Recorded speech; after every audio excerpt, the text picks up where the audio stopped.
ஒரு நல்ல வழிகாட்டுதல் எதிர்காலத்தை உருவாக்கும் என்ற அழகிய சிந்தனைக்கு ஏற்ப இன்று நம் பள்ளியின் காலை வழிபாட்டில் கலந்து கொண்டு அருமையான அறிவுரைகளையும் ஊக்கமளிக்கும் கருத்துக்களையும் வழங்கிய நம் பள்ளியின் புதிய தாளாளர் அருள் சகோதரி அவர்களுக்கு நம் பள்ளியின் சார்பாக மனமார்ந்த நன்றிகளை தெரிவித்துக் கொள்கிறோம்.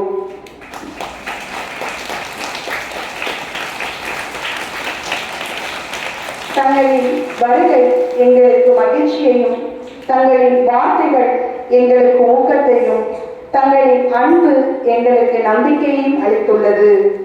தங்களின் வார்த்தைகளை ஒளியாகவும், தங்களின் அன்பினை வழியாகவும், தங்களின் வழிகாட்டுதலை பலமாகவும் கொண்டு எங்கள் கல்வி பயணம் தொடர்ந்திட, உம்மால் நாங்கள் உயர்ந்திட, இறையருளால் தாங்கள் இங்கே தாளாளர் பணியேற்றிட, நன்றியால் எங்கள் இதயங்கள் மகிழ்ந்திட மீண்டும் ஒருமுறை இதயம் கழிந்த நன்றிகளை உரித்தாக்குகின்றோம். மேலும் எங்களுக்கு இந்த அருமையான சந்தர்ப்பத்தை வழங்கிய எங்கள் தலைமை ஆசிரியர் அவர்களுக்கு எங்கள் மனமார்ந்த நன்றிகளை தெரிவித்துக் கொள்கிறோம். நன்றி.